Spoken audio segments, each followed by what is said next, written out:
तो guys Chennai super Kings का IPL 2025 campaign बहुत ज़्यादा डिसअपॉइंटिंग रहा है। ये टीम गाइस ऑलरेडी प्लेऑफ की रेस से बाहर हो गई है और फिलहाल पॉइंट्स टेबल में सबसे बॉटम में यानी कि नंबर 10th स्पॉट में है। तो ये वाला सीजन तो गाइस सीएसके के हाथ से अब निकल चुका है।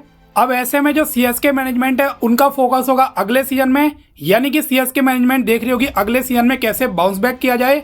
तो ऐसे में गाइस अगले सीजन से पहले सीएसके को अपनी स्क्वाड में कुछ मेजर चेंजेस करने होंगे और कुछ ऐसे प्लेयर्स जिन्होंने इस सीजन काफी ज्यादा डिसअपॉइंटिंग परफॉर्मेंस किया उन प्लेयर्स को गाइस जो है सीएसके मैनेजमेंट रिलीज करने का देखेगी, जिससे कि एक अच्छा खासा फंड जनरेट हो सके और उस फंड को गाइस सीएसके जो है नेक्स्ट ऑक्शन में कुछ क्वालिटी प्लेयर्स लेने में यूटिलाइज कर सके। तो ऐसे वैसे तो गाइस कई सारे सीएसके में प्लेयर्स हैं जिन्होंने अंडर परफॉर्म किया, लेकिन इस वीडियो में हम 6 ऐसे प्लेयर्स की बात करेंगे जिनको कि most probably CSK management upcoming auction से पहले रिलीज कर सकती है। तो गाइस हम स्टार्ट करते हैं प्लेयर नंबर 6 से, और नंबर 6 पोजीशन में जो प्लेयर है मेरी लिस्ट में वो है विजय शंकर, जिनको कि गाइस इस बार सीएसके रिलीज कर सकती है, क्योंकि आईपीएल 2025 में विजय शंकर ने गाइस जितने भी मैचेस खेले उन्होंने डिसअपॉइंट किया और इस सीजन इनको गाइस 1.2 सीआर के अमाउंट में सीएसके ने बाय किया था। इनसे एक्सपेक्टेशन थी मिडिल ऑर्डर में आके कुछ क्वालिटी इनिंग्स खेलेंगे जब भी मौका मिलेगा, लेकिन इस सीजन इन्होंने टोटल 6 मैचेस खेले जिसमें गाइस ये सिर्फ 118 रन बना पाए और इनका स्ट्राइक रेट सिर्फ 129 का था, यानी कि गाइस ये एक भी ऐसी इनिंग नहीं खेल पाए जो कुछ इम्पैक्टफुल हो। एक इन्होंने 50 जरूर मारी थी, लेकिन उस मैच में भी गाइस ये टीम को जो है जिता नहीं पाए थे। और कहीं ना कहीं गाइस इस सीजन इनसे बॉलिंग भी नहीं करवाई गई। वैसे ऑलराउंडर है, मीडियम पेस बॉलिंग करते हैं, लेकिन बॉलिंग में भी बिल्कुल यूज नहीं किया गया और फिर लास्ट कुछ मैचेस से तो ये लगातार ड्रॉप ही चल रहे हैं। तो ऐसे में गाइस आप ये मान सकते हैं कि विजय शंकर को शोरली रिलीज किया जाएगा और अगर ये रिलीज होते हैं 1.2 सीआर का एक डिसेंट फंड सीएसके के पास आएगा, जिससे सीएसके कुछ यंग प्लेयर्स को टारगेट कर सकती है। अब गाइस प्लेयर नंबर 5 है लिस्ट में इंग्लैंड के जेमी ओवरटन, जिनको कि सीएसके ने 1.5 सीआर में बाय किया था और कुछ मैचेस गाइस इनको खेलने का मौका मिला, लेकिन ये बुरी तरह से फ्लॉप साबित हुए। 3 मैचेस गाइस इन्होंने इस सीजन खेले और मेनली इनका काम क्या था, अपनी मीडियम पेस बॉलिंग से मिडिल में कुछ किफायती ओवर डाले, विकेट से चटकाएं। दोनों चीज में गाइस ये फ्लॉप रहे। 3 मैचेस में इनका एक भी विकेट नहीं आया और जो गाइस इनकी इकोनॉमी थी वो 13 की थी, यानी कि आप समझ सकते हैं कितनी ज़्यादा इनकी पिटाई हुई है। प्लस गाइस ये थोड़ी बहुत बल्लेबाजी से भी एडवांटेज देते थे, लेकिन सीएसके के लिए इन्होंने बैट से भी बिल्कुल इम्पैक्ट नहीं डाला।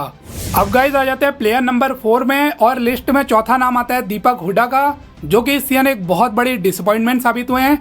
अब इनको गाइस सीएसके ने ऑक्शन में 1.7 सीआर में बाय किया था और गाइस इनसे एक्सपेक्टेशन थी कि मिडिल ऑर्डर या टॉप ऑर्डर जहां भी इनको खेलने का मौका मिले वहां ये कुछ क्वालिटी पारियां खेले, लेकिन गाइस ऐसा बिल्कुल भी देखने को नहीं मिला। ये बुरी तरह से फ्लॉप हुए हैं।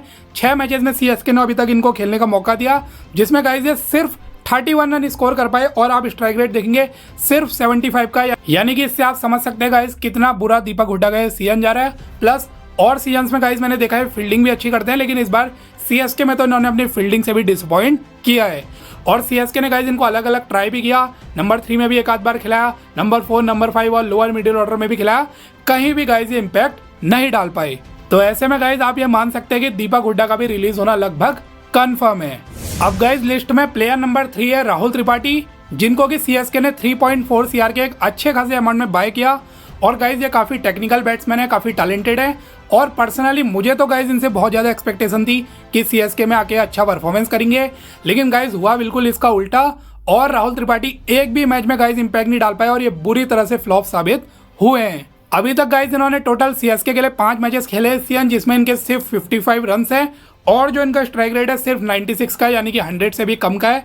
तो इससे आप समझ सकते हैं गाइस ये कितना खराब खेला है। ऑल्दो में इसका कहीं ना कहीं एक रीजन मुझे लगता है ये भी है गाइस, ये 1 डाउन का प्लेयर है, लेकिन स्टार्ट के मैचेस में सीएसके ने इनको ओपन कराए, इस वजह से भी गाइस ये बहुत ज़्यादा इम्पैक्ट नहीं डाल पाए। बट स्टिल गाइस अगर यहाँ पे राहुल त्रिपाठी को रिलीज किया जाता है 3.4 सीआर जनरेट होंगे, जो कि और कुछ क्वालिटी प्लेयर लेने में हेल्प करेंगे। तो मुझे ऐसा लगता है जितना खराब परफॉर्मेंस राहुल त्रिपाठी ने किया है और लास्ट कुछ मैचेस से वो ड्रॉप भी हैं, तो इससे कहीं ना कहीं गाइस टीम मैनेजमेंट की तरफ से संकेत तो मिल गया है कि राहुल त्रिपाठी पे भी वो ट्रस्ट नहीं करते और इनको भी गाइस यहाँ पे वो रिलीज करने वाले हैं। अब गाइस लिस्ट में प्लेयर नंबर 2 है डेवन कॉनवे, जिनको कि सीएसके ने एक बड़े प्राइस में 6.25 सीआर में बाय किया था। वापस से इनको बाय किया, एक बार पहले सीएसके रिलीज कर चुकी थी, लेकिन गाइस इस वाले सीजन में कॉनवे बिल्कुल भी इम्पैक्ट नहीं डाल पाए।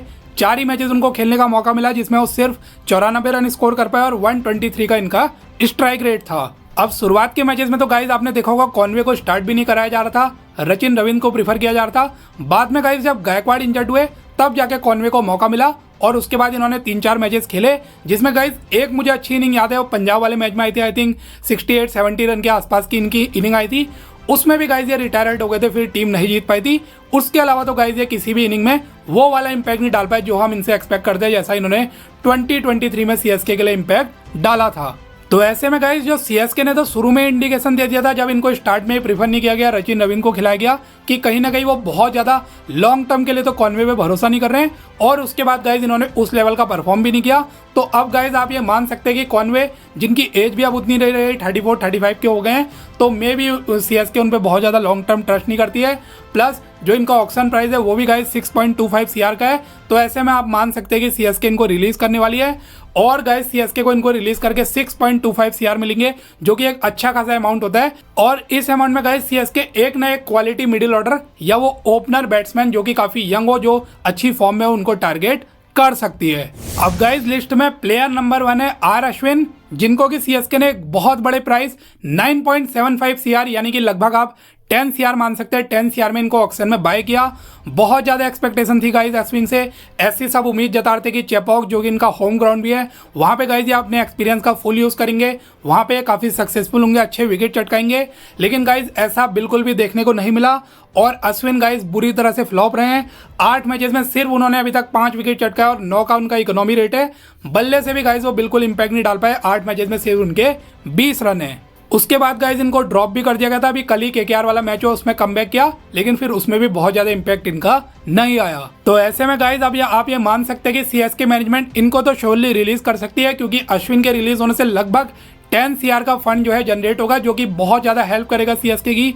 खासतौर पर जो सीएसके के टॉप टारगेट होंगे, may be Cam Green type का प्लेयर को अगर सीएसके को लाना है तो यहाँ पे अश्विन को रिलीज करना ही होगा, तभी जाके एक वो बड़ा जो फंड है सीएसके के पास आएगा, जिससे कैम ग्रीन, जिनके पीछे और भी टीम्स भागेगी, उनको गाइस लाने में यहाँ पे आसानी हो। इस वजह से गाइस मुझे तो ऐसा लगता है अश्विन, जो इस बार बुरी तरह से फ्लॉप रहे हैं, उनका भी रिलीज होना लगभग कंफर्म नजर आ रहा है। तो गाइस ये थे वो 6 प्लेयर जिनका रिलीज होना मुझे तो लगभग कंफर्म लग रहा है। और फिलहाल इनके अलावा भी गाइस कुछ ऐसे प्लेयर्स हैं जो ग्रे एरिया में थोड़े, जैसे कि सैम करन हो गए, रचिन रविंद्र हो गए, इन लोगों ने भी उतना अच्छा परफॉर्म तो नहीं किया, बट कहीं ना कहीं गाइस ये यंग प्लेयर है और टैलेंट भी इनके अंदर है, पोटेंशियल बहुत है। तो मुझे ऐसा लगता है सीएसके यहाँ पे मे भी इनको इतनी जल्दी रिलीज ना करे। बाकी आप कमेंट सेक्शन में जरूर बताइए गाइस कि आपके अकॉर्डिंग इनमें से कौन सा प्लेयर है जिसको रिलीज नहीं करना चाहिए।